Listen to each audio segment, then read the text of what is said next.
Before we dive in, drop a quick hi in the comments. It may seem small, but trust me, it really helps YouTube share this story with more sci-fi fans like us. I'd love to see who's watching. Word is your swarm of nitpicks was neutralized. The Kraeth diplomat let the sentence hang in the air, his slug-like body rippling with amusement.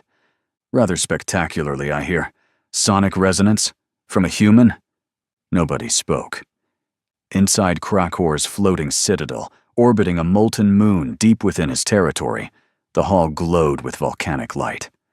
Obsidian tables stretched beneath crystal chandeliers forged from cooled magma, while servants moved through the gathering like shadows.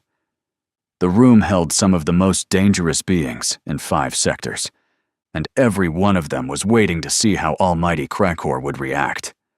Krakor stood at the center of it all, claws folded behind his back, tail twitching in a slow, deliberate rhythm.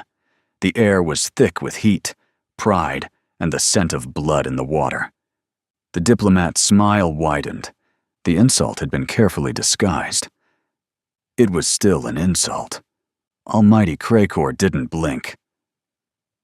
The nitpicks can be remade. I created them once. I'll do it again. Another alien chuckled. Yes, but it appears the humans are learning. Your swarm didn't make a dent. That was enough. Krakor raised a single talon and beckoned. A drone glided from the shadows, skeletal, precise, its optics glowing blue. Find me a genome specialist, someone cleared to manipulate hybrid toxins and psychoreactive proteins. Tell them they have 2 hours to modify the nitpicks. Adapt the venom to the human genome. I want neural damage, hallucinations, madness before death. He paused. 2 hours. No more. The drone beeped. Confirmed. It vanished into the dark. Almighty Krakor finally turned toward his guests, voice like velvet over steel. The nitpicks failed because they killed too quickly. This time, they will unmake the mind first.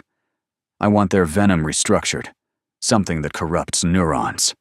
A beat. Then their flesh can melt. One of the guests shifted uncomfortably. Another smiled. The 2-hour timer began. The party continued. Food, alcohol, and women. The right combination to inebriate the senses of the foolish. Krakor knew that. He'd perfected it. The servers kept the goblets full, never letting a glass touch the table empty. The food was rich, spiced, and addictive, tailored to each species. And when the music started, the dancers entered. Dozens of them.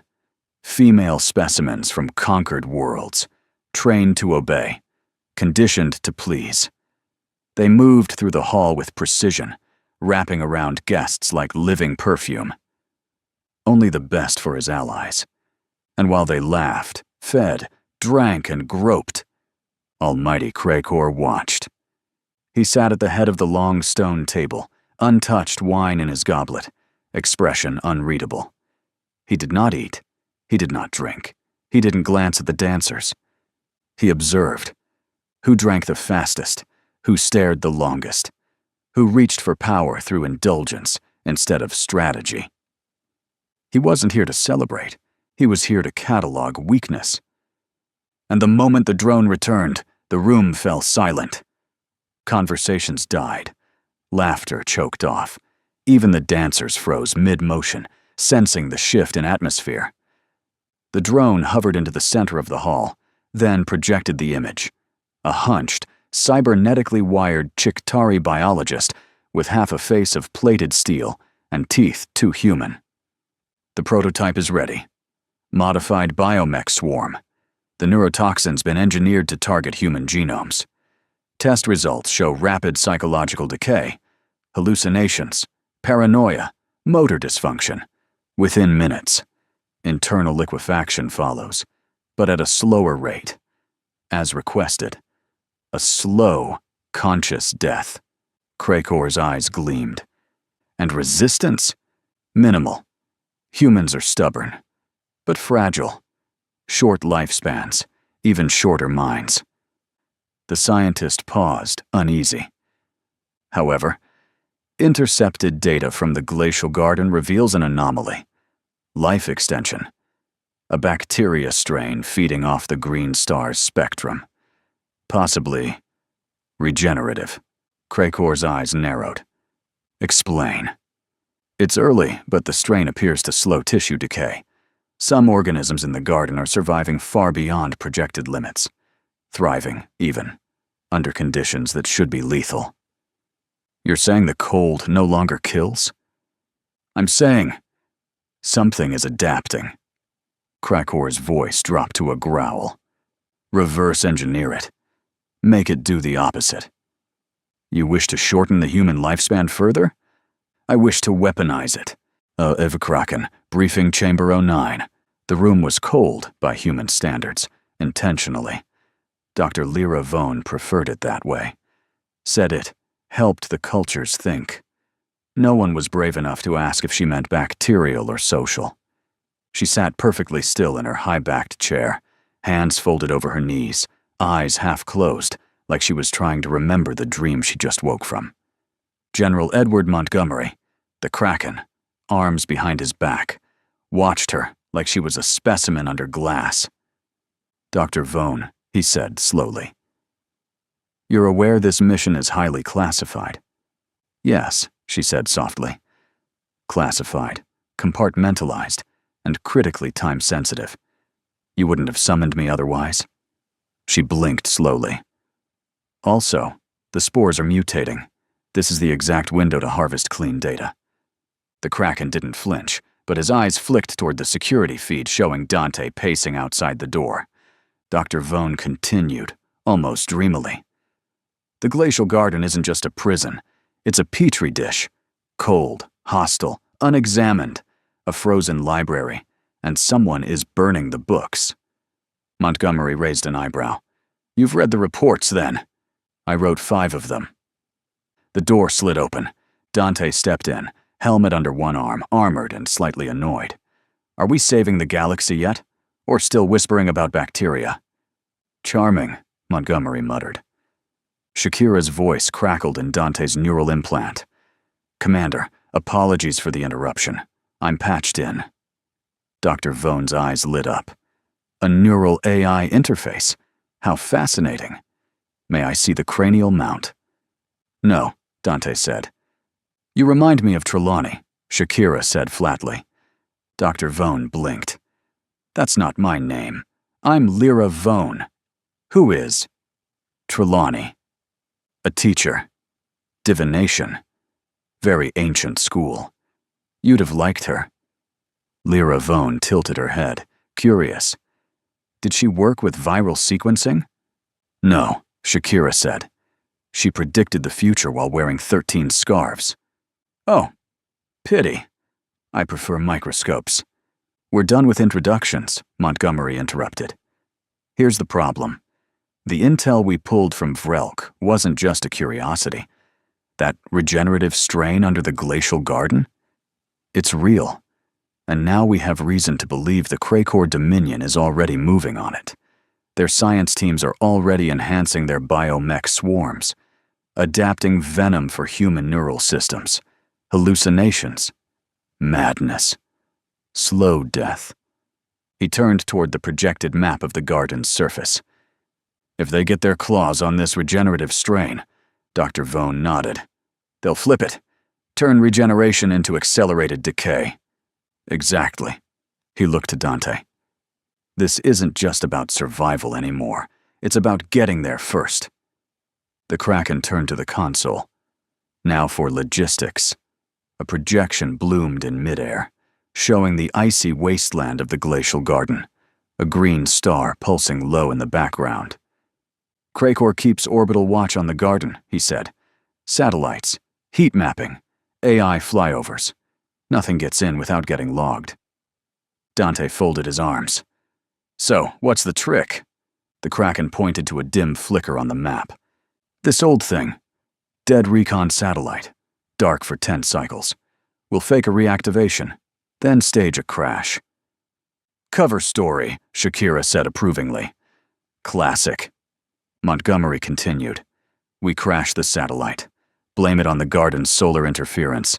The Dominion will assume it's a tech failure. During the retrieval window, we send in the team. That's Shakira and me? Dante asked. Not just you, Kraken said. Dr. Vone insisted on going herself. Dr. Vone beamed. Of course. The ice speaks differently to a scientist. Also, I have to touch the bacteria. Dante sighed. Weirdly, that makes sense. Shakira said dryly, compared to defeating a swarm with your voice, this is practically routine. Dr. Vone stepped forward and tapped the holomap. The solar flares from the green star are erratic. They disrupt navigation, screw with long-range scans, and create EM storms across the southern pole. She looked up, eyes wide with excitement. I call it Frozen Ghost Protocol. Shakira snorted. You named it? I name all my disasters in advance. Dante sighed. We drop through the storm, under cover of static, during the false retrieval op. And land undetected, Vone nodded. In theory. In theory, Dante repeated. Great. Montgomery zoomed in on the outpost logs. That's because we have one more problem. The only person on the surface who might have collected samples is Vrelk. Dante raised a brow. The bug? The loyal one, Shakira added. The one who spared you. Dr. Vone whispered. Oh, the exile. I read about him. He's dying. Dante looked up sharply. His species doesn't handle the cold, Montgomery explained. But he's fading faster than most, probably because of proximity to the anomaly.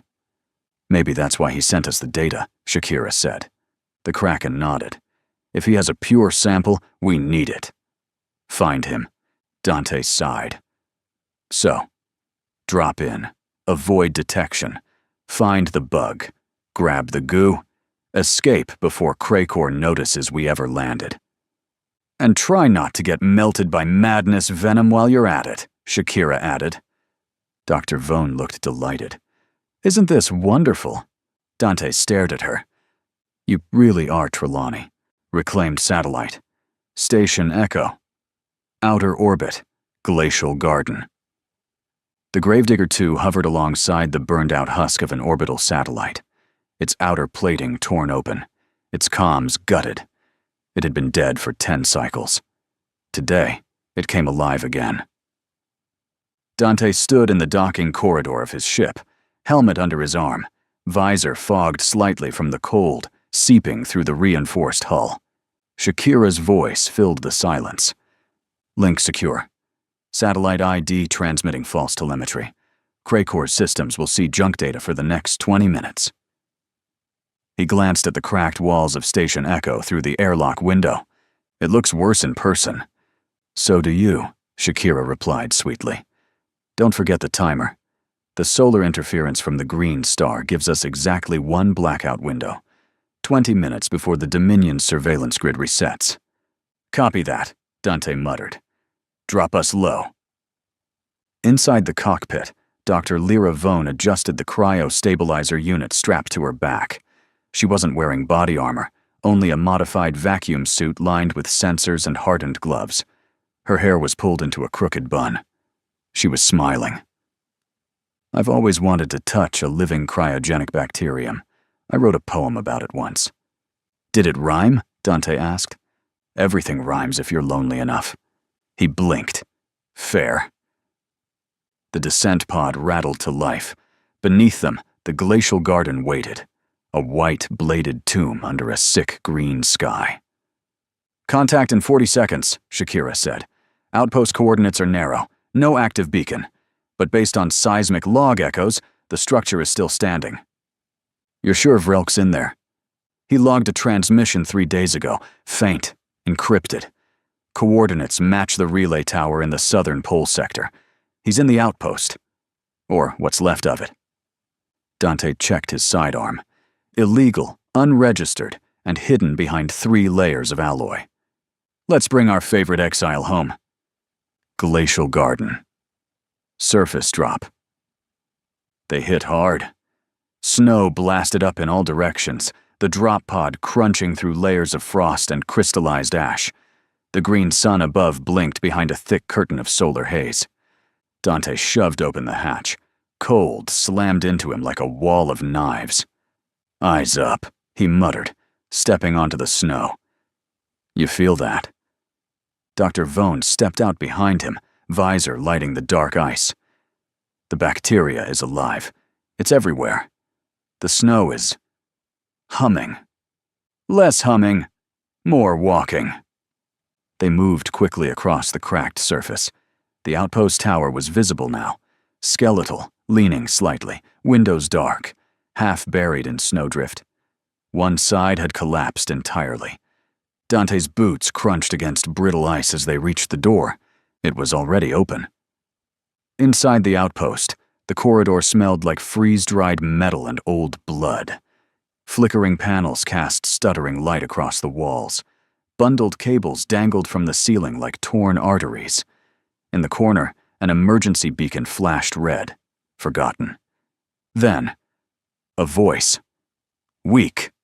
Repeating. Cycle log 44.002. Anomaly shift Delta 3. Anomaly shift Delta 3. They turned the corner into what had once been a command chamber. Now, no more than frozen ruin. Vrelk sat slumped at a console, legs folded beneath him, his breathing shallow. His mandibles twitched every few seconds. His chitin had lost its shine. Cracks lined his plating. Frost had formed across one side of his face. But he was alive. He looked up and saw Dante. His eyes flickered with recognition. A flash of something. Not fear. Not even surprise. Relief. "Strix," he rasped. "You came back." Dante stepped forward. "You didn't kill me. This makes us friends." Vrelk tried to chuckle, but it came out as a wheeze. "Tell the stars. I didn't betray them." Then his body buckled forward. Dr. Vone was already moving. His core temperature's collapsing. Heart rate erratic. Neural degradation. He's minutes from permanent damage. "Can you stabilize him?" "No, not here." She yanked the cryo-stabilizer off her back and locked it to Vrelk's chest. Lights flickered as cold vapor hissed into the unit. "I can induce a coma, preserve brain function, stop cell death." "Do it." She inserted the compound. Monitors beeped. Coma initiated. Life signs dropping, stabilizing. Neural map preserved. Vrelk's breathing slowed. His expression, just before unconsciousness, was calm. She waited until the final vitals leveled. Then she moved through the ruined lab like she'd lived there. "He kept it hidden," she muttered. He knew they were listening. Behind a fallen bulkhead, she pried open a cryo box. Inside, a single glass vial, faintly glowing, swimming with the regenerative strain. Her eyes widened. "It's perfect." "Then bag it. We're out of time." They sprinted across the snow. Solar flares danced overhead like veins of light cracking the sky open. The outpost behind them was swallowed by wind. Shakira's voice screamed through the comms. 3 minutes till the blackout ends. If you're not in orbit by then, we're moving!" They reached the pod and shoved Vrelk's cryo unit inside. The door slammed shut. The pod latched into the Gravedigger 2's belly with a hydraulic roar. Heat surged through the corridors as the engines fired just beneath radar signature. Shakira came online in full. "Surveillance grid waking up in 5 seconds. Are we clear?" "Of course." "I never doubted us," she replied. Hours later, human outpost, temporary medbay. Vrelk floated in the suspension pod. Silent. Stable. Dr. Vone sat at a nearby console, typing so fast her fingers were blurred. "He recorded everything," she whispered. "Seismic logs, protein breakdowns, mutation accelerants. This isn't just science. This is memory." Dante opened a secured comm. "Strix to command. Mission successful. Vrelk's in cryo. We've got the sample. Waiting for next. The response interrupted him. A new voice. This is Officer Eric Larson. Commander Montgomery is unavailable. Unavailable? Dante asked. Larson's voice dropped. He left 3 days ago, investigating Colony 8723, 3 million residents. Gone in less than 7 minutes. We have no contact. No trace. Silence. Shakira said what Dante didn't. We're not done. Dante turned toward Vrelk's chamber, eyes narrowing. Not even close. Colony 8723, 2 days after the massacre. The UEV Kraken descended through choking gray skies, its engines silent beneath layers of ash and cold static. There was no welcome, no signal beacon. The colony's transponders were melted into slag, its emergency channels long dead. General Montgomery stepped out alone, flanked only by 2 silent operatives and a forensics team. He wore full tactical gear, no medals, no markings, only a reinforced combat suit stained by prior missions. His visor swept across the wasteland in silence. Colony 8723 was gone. Ash covered everything. Not dust, not debris, but the compacted remnants of life. The outlines of once bustling buildings were now skeletal ruins. Burned-out vehicles littered the roadways, twisted and scorched. A child's toy, half melted, half fused to the pavement, lay beneath his boots. The team moved methodically, scanning collapsed structures and what remained of the settlement's infrastructure. They passed walls still smoldering at the base, their surface fused with personal belongings, wedding bands embedded in metal, clothes half incinerated mid-motion. A council-appointed scientist approached nervously, tablet in hand, voice low and cracking. "Sir, we have preliminary data." The Kraken turned to face him. The man swallowed hard. Tissue scans from recovered bodies show neural collapse. No puncture wounds, no burns. But inside? Liquefaction. Targeted dissolution of the spinal column and brainstem. These people were alive. For minutes. But their minds were already gone. Another tech called over.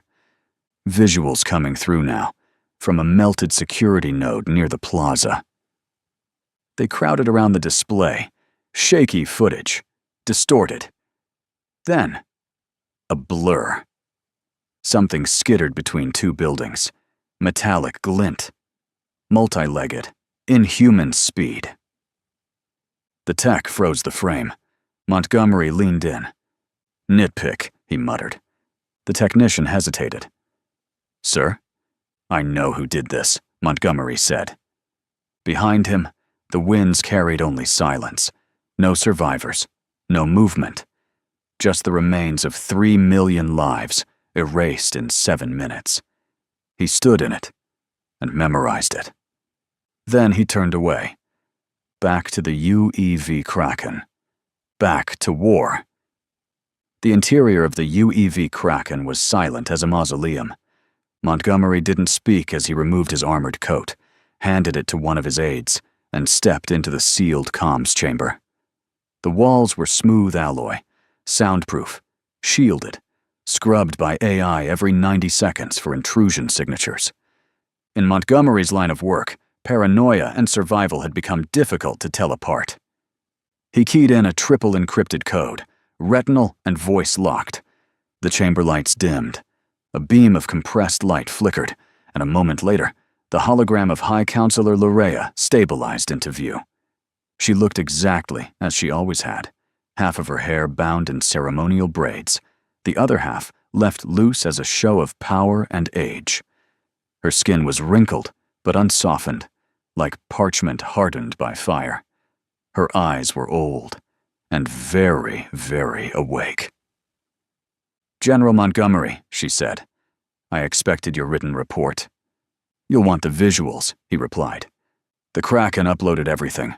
Autopsy logs, thermal damage overlays, still burning crater maps, biological residue scans, and finally, the footage. Slowed, stabilized, enhanced. The nitpick, or what used to be one. The creature blurred across the screen, sleeker, smaller, chitin darker, sharper. Still biomech, but altered, like it had evolved around a specific weakness. It skittered between two buildings in less than half a second, and then the feed cut to black. When the files ended, Larea didn't speak. Not at first. She leaned forward slightly, examining the still image on the final frame. "This wasn't random," the Kraken said. "It wasn't even an act of war. This was a field test." She tapped her fingers against the side of her chair. "Almighty Krakor sits on this council," she said. "Whatever else he may be, he is not a fool. He would never risk his position by using nitpicks against a fellow council member's colony in a way that could be traced back to him." Montgomery's voice was flat. "I believe he either lost control of something or gave control to someone worse." Silence again, but only for a moment. Then Larea looked up. Not at him, but just past him. "You're mistaken, Councillor Montgomery." The Kraken's eyes narrowed. Larea lifted her chin slightly. "Because Councillor Krakor is here, in this building. He arrived earlier today requesting an emergency session." She paused. "And he just informed the council that one of his worlds was infiltrated. Sensitive genetic data was stolen. His labs were compromised." Montgomery's jaw tightened.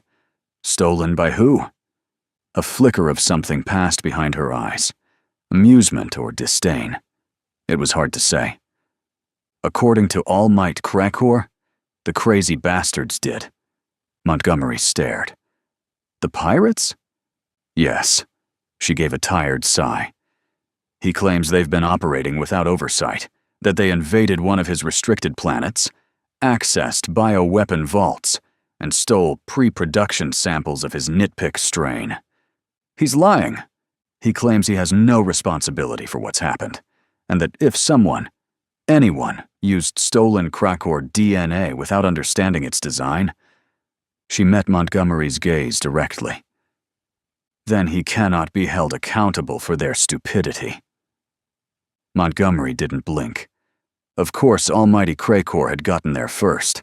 Of course he was playing innocent, crying theft instead of admitting escalation. He was rewriting the timeline, and if the council bought it... The Kraken ended the transmission without another word.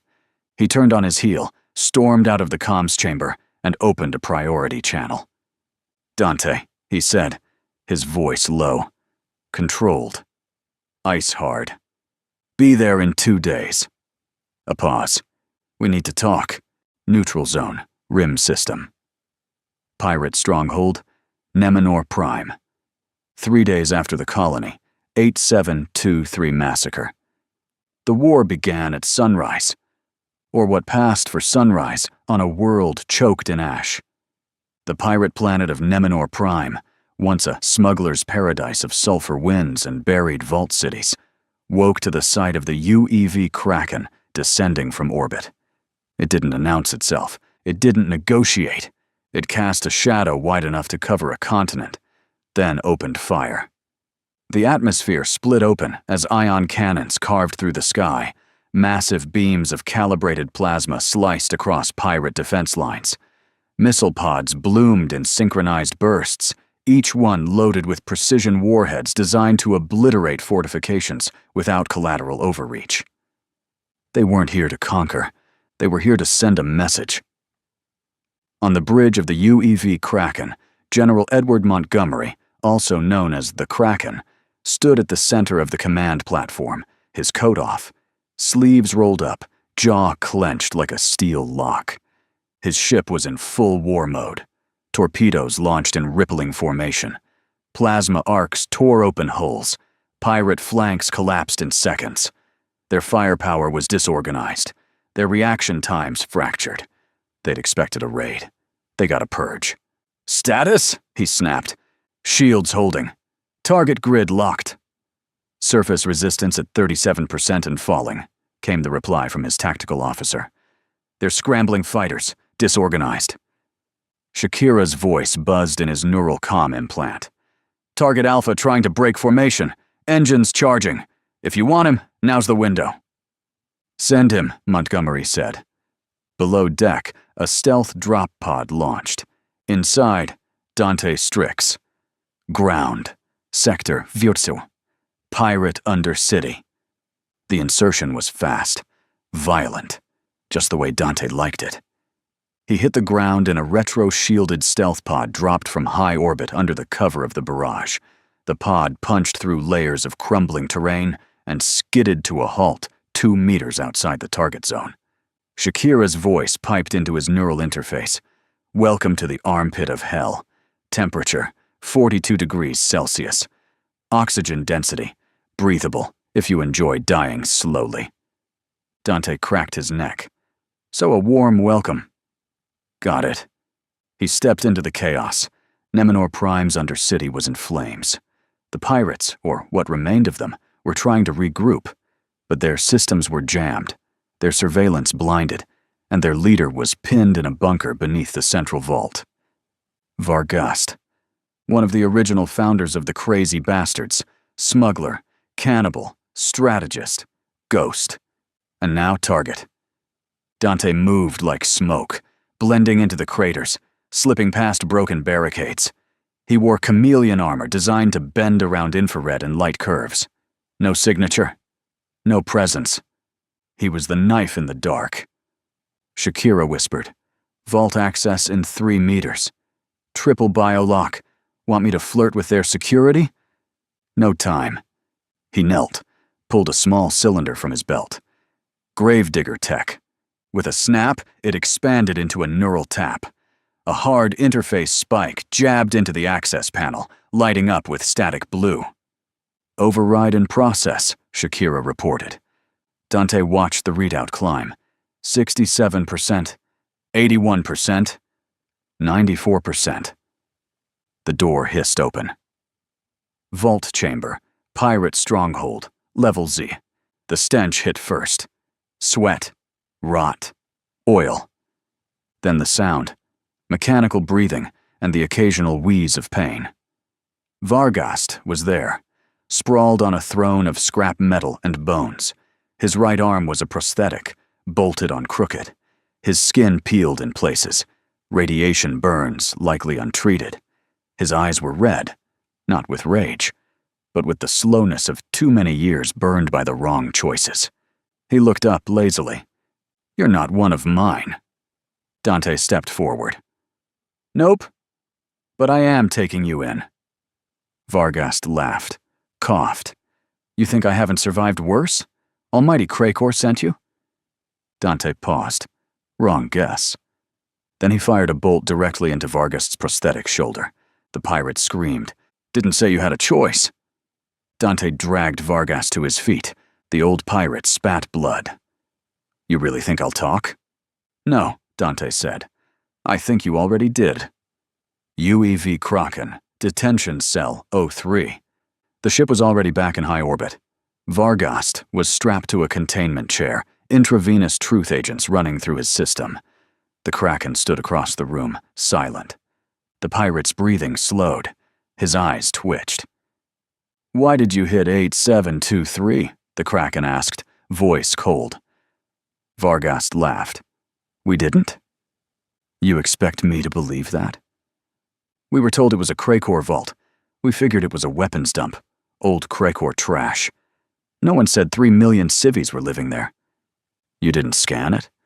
We didn't know there were people there, all right. Probably heat-masked zone. Cloaked. We did a quick scan. The whole planet read as dead. And the nitpicks? You didn't deploy the nitpicks. No, he shouted. We didn't release anything. Those things were already there. Moving, small, fast. We thought they were Krakor's security measures. We got down there and saw it. People melting from the inside out. Screaming. We ran. Montgomery's jaw tensed. You were set up. Varghast nodded. We weren't supposed to survive the deployment either, were we? Silence. Who sent you? The Kraken asked. Varghast's eyes locked on his. Almighty Krakor. Directly. Sent the data. said it was a target left over from the wars. Montgomery nodded and stepped out of the chamber.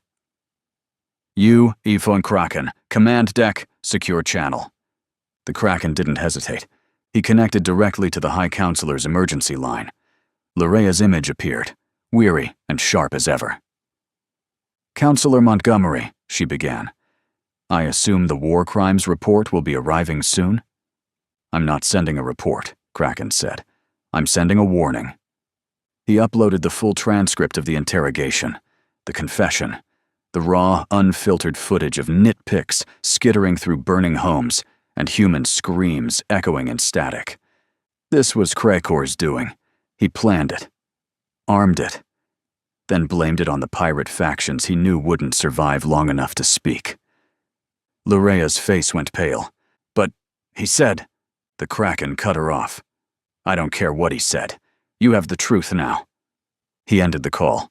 Then he opened another channel. Dante, meet me in 2 days. Bring Vone. A pause. We end this. HFY Kraken. Secure Bay Theta. 2 days after Nemenor Prime. The doors hissed open. General Montgomery, the Kraken, stepped into the lab with his usual measured gait, but his eyes were already scanning the scene ahead. Dante stood off to the side, arms crossed, looking equal parts impressed and concerned. Shakira's interface hovered nearby, pulsing with low light. And at the center of it all, Dr. Lyra Vone. Hair tangled like she'd been caught in a wind tunnel, lab coat stained with protein gel, dust, and what looked suspiciously like alien blood. Her eyes were wide, pupils dilated, her skin pale, dry, and she was talking. We recalibrated the synthesis through indirect polymerase extension, not the traditional route, obviously, and achieved full cellular uptake in less than 3 minutes, though admittedly that was in vitro. Montgomery raised a brow. Is she okay? She hasn't slept in 48 hours, Dante said flatly. I'm not even sure she's blinked. Shakira added, she needs a haircut, a shower, and probably a sedative, in that order. Immediately. Dr. Lyra Vone didn't seem to hear any of it.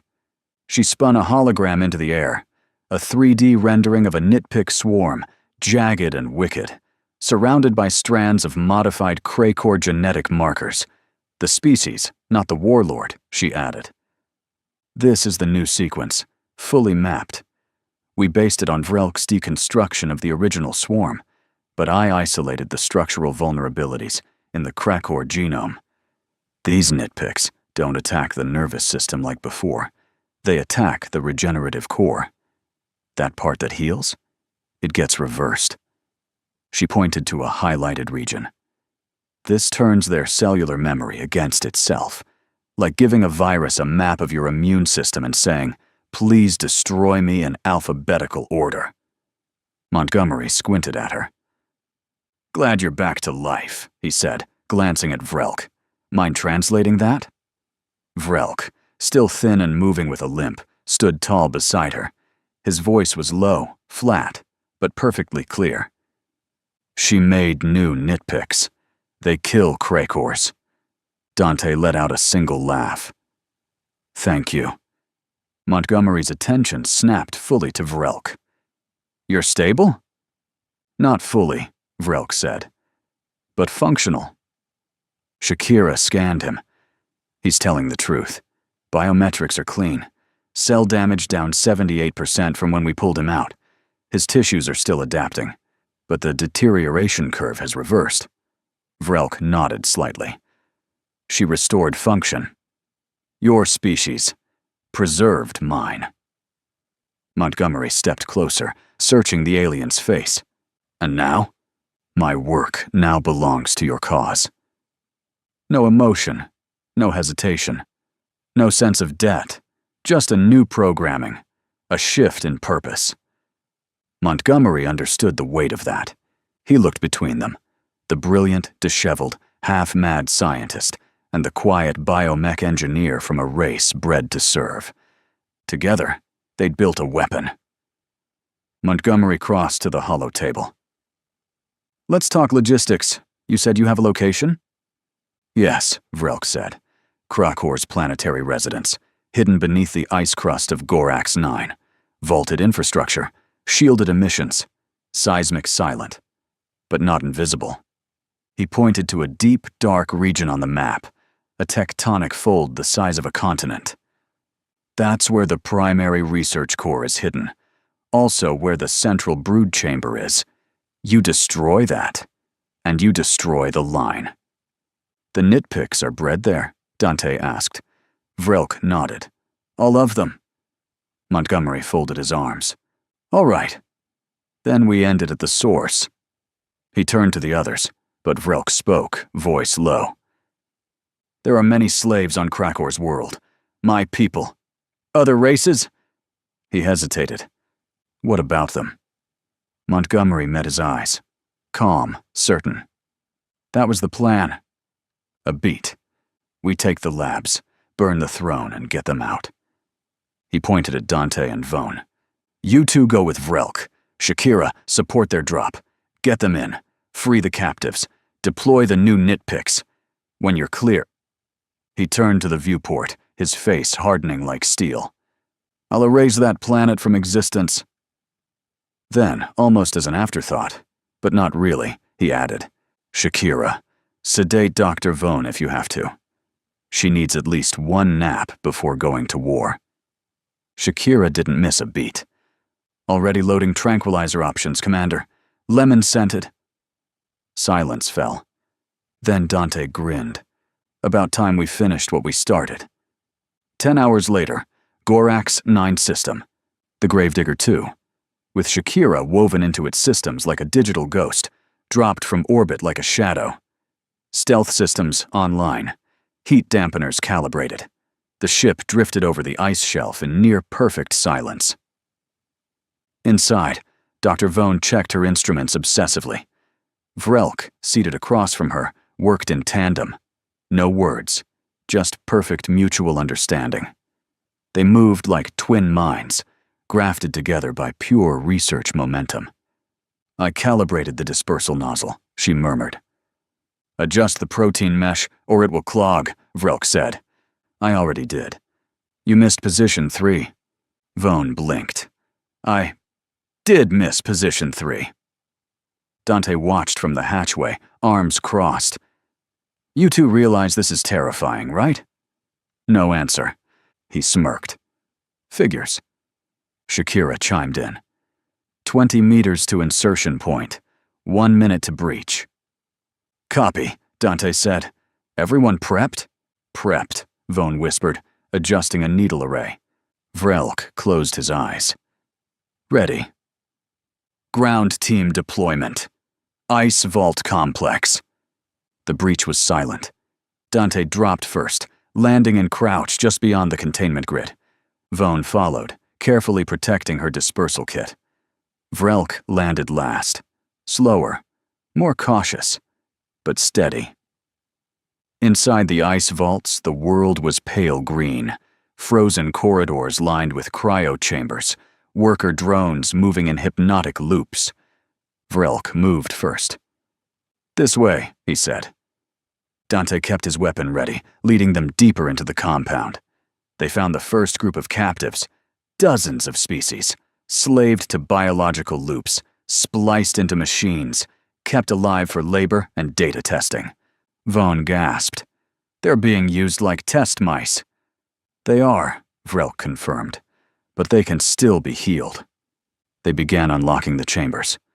One by one, lives were pulled back from the brink. Then, the breach alarm sounded. Shakira's voice rang in Dante's comm. They know you're inside. Evac timer starts now. How long? 7 minutes. Orbit of Gorax 9. In orbit, Montgomery's fleet hung invisible above Gorax 9's polar shelf, every vessel cloaked in full-spectrum dampeners and running dark. The UEV Kraken drifted at its center like a spider in the heart of a web. No comms, no pings, not even a shadow on the enemy's sensors. Inside the command bridge, Montgomery watched the glacial terrain below stretch like a scar. Somewhere beneath it, Dante, Vone, Vrelk, and Shakira were liberating slaves from the vaults of the Krakor war machine. "Status?" he asked. "Extraction in progress," came the reply. 36 captives on board. They're moving fast. Then came the warning. "They've spotted the exfil," his tactical officer snapped. "Atmospheric sensors just spiked. Defense grid is powering up. Auto-response pattern initiated. Drop cloak. Full power. Show them who we are." With a sound like thunder turning inside out, the UEV Kraken unveiled itself.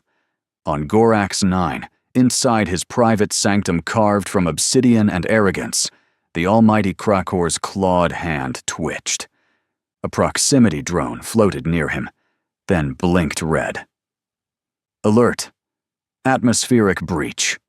Multiple unregistered vessels detected in high orbit. Primary signal. Non-Krakor retrieval class craft. Coordinates. Polar sector. The almighty. Krakor hissed. He slammed his fist into the command pillar. "Activate grid. Scramble all hunters. Burn them out of the sky." Alarms echoed through the fortress like metal screams. Gunports slid open across the planetary crust. Anti-air batteries came online with a deep, guttural hum, the kind that shook bones. Missiles armed. Gatling spires unfolded like mechanical arachnids. Up in orbit, Montgomery heard it all, and made his call. From the bridge, Montgomery locked eyes on the first Krakor patrol frigate, just cresting the ionosphere, its plasma cannons already priming. "Target that one," he ordered. Confirmed. Designation: Talon-class Hunter. "Remove it." The UEV Kraken's forward railguns barked once, and the Talon-class patrol frigate disintegrated mid-burn, its shield unable to hold for even half a second.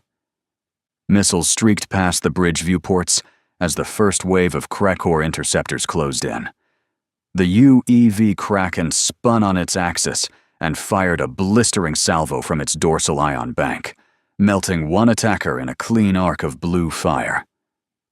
Meanwhile, the Gravedigger, tucked low and silent beneath the ice shelf, slipped away unnoticed. Its stealth systems, still active, rode the gap in the defense grid now aimed fully upward. Inside the launch bay, Shakira's voice crackled. "All captives aboard. We're out." Montgomery never looked away from the viewport. "Good. Now, fire everything." Montgomery's voice dropped to something darker. "Release the new swarm. Let the Krakors learn what evolution feels like. In reverse." The floor trembled under almighty Krakor's feet. He turned to the central display, the planetary defense grid map already glowing with red alerts. Fortress barrage systems engaging, outer perimeter collapsing under concentrated strike from human vessel. Losses, 31%. Escalating. Human vessel? Krakor snarled. And unknown biomech infestation detected. Strain origin. Human lab synthesis. Lethal to Krakor tissue. The almighty Krakor's claws clenched. His eyes flared. "What did you say?" The drone hesitated, then displayed a feed. Nitpicks, but not his. Mutated. Repurposed. Designed to kill his kind. Then the drone showed another visual. A warship, matte black, armed like a floating arsenal, hull lined with UED insignias, carving through his fleet with unmatched precision. "The Kraken," almighty Krakor growled. Another explosion rocked the mountain. One of his vaults. Gone. He slammed his claws into the control interface, opening direct neural command override. "Launch the hive swarm. Every ship. All of them." Outside, the sky over Gorax 9 lit up with madness. Swarms of Krakor vessels, sleek, segmented, and vicious, launched in coordinated waves. Montgomery's fleet responded with equal fury. Countermeasures, ECM pulses, and counter-barrage routines layered over live fire. Beams ripped across the sky like divine judgment. Plasma storms flared. Hulls screamed and fractured. Fire blossomed across orbit. Below, Gorax 9 burned. The UEV locked onto its final target. Montgomery's eyes were dark steel. Polar shelf, brood chamber. Fire the antimatter torpedo. His weapons officer didn't ask twice.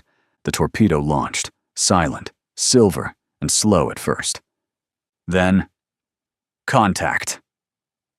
The atmosphere ignited. The polar shelf cracked like glass. The vaults collapsed, one by one, detonating in a chain reaction of entropy and fire. With them, the Krakor's legacy. Ash, smoke, silence, but not the warlord. A single ship, deep black and shaped like a blade, blasted from the far side of the planet, disappearing into deep void space. 3 days later, General Montgomery, you are requested to appear before the Council. Lorea's voice echoed through the secure channel, clear and cold. Montgomery sat alone in his war room aboard the UEV Kraken. The tactical readouts had dimmed, the engines quieted to a low hum, yet his eyes remained cold, untouched by the stillness. For what charge? He asked. Not a charge, Lorea replied, but your retaliation cannot go unanswered. Montgomery leaned back in his chair, hands steepled beneath his chin. I'll be there. And he did. He went alone. No honor guard, no fleet, no escort of drones or digital heralds, just the Kraken himself, walking the obsidian halls of the Galactic Council in absolute silence. And when he stood before the gathered leaders, those polished politicians, and slow-speaking bureaucrats, he didn't plead. He didn't justify. He simply told the truth. Earth doesn't regret it, he said, his voice steady and sharp. And we no longer wish to be part of this council. So your banishment means nothing. Murmurs rippled through the chamber. Lorea's brow furrowed, but she said nothing. Montgomery's tone never shifted. You all allowed Krakor to rise. You looked away while he enslaved entire species. We didn't. We burned him out of existence. So if that breaks your rules, he shrugged, then your rules were broken to begin with. He turned his back on them and walked out.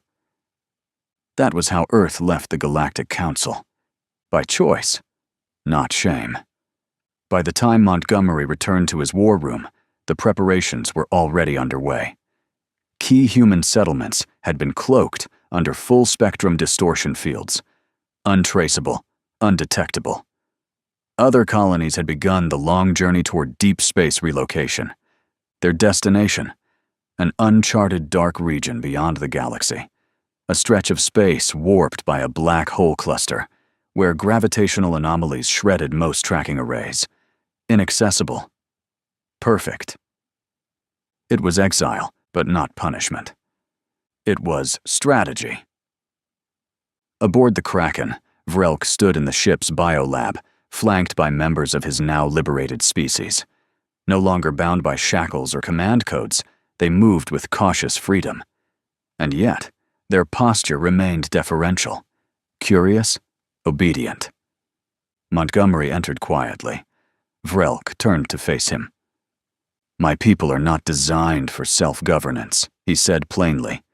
We were built to serve, not just the Krakor, anyone. We adapt to power, to protect it, to enable it. He placed one hand over his chest, an unfamiliar gesture, but one he had learned from the humans. You freed us. You preserved my life. You gave us purpose when we had none. So now, we offer what is in our nature. Montgomery gave a small nod. You don't owe us anything. We don't operate on debt, Vrelk replied, only function. Outside the viewport, the stars shifted. Human fleets were realigning, one system at a time, into the shadows. New laws, new sky, new future. In the Kraken's medical bay, Dr. Vone adjusted a series of injection protocols on a new strain of regenerative bacteria. She looked pale but focused, her hair finely trimmed, her coat clean. but her eyes still burned with the same relentless intensity. Dante stood beside her, arms crossed. "You've been quiet. What's cooking in that skull of yours?" She didn't even look at him. "I've resequenced the regenerative loops, stabilized the telomerase chains. You don't understand what that means yet." Dante smirked. "Try me." She finally looked up. "It means human longevity is no longer theoretical. I can extend the natural lifespan, not by years, by centuries." Dante blinked. "Define centuries." "1," she said. "To start." She tapped a command into the console. The screen glowed. "Attention, humanity," she said softly. "Your lifespan has been increased to 1,000 years." "What?" Dante and Shakira blurted at once. While humanity was dealing with exile and the good news of increase in their lifespan on a forgotten pirate moon, Varghast, the last warlord of the crazy bastards, sat in a rented bar, drinking recycled alcohol through a cracked straw. No cuffs. No prison. He was alive because the Kraken let him walk. "You're lucky," Montgomery had told him, back in that cold detention cell. "You gave me the truth when I needed it." Varghast had chuckled. That was survival, not honesty. Montgomery had smiled, just slightly. Same thing some days. Varghast heard the news that Earth was gone. But he knew better. Humanity wasn't broken, wasn't lost.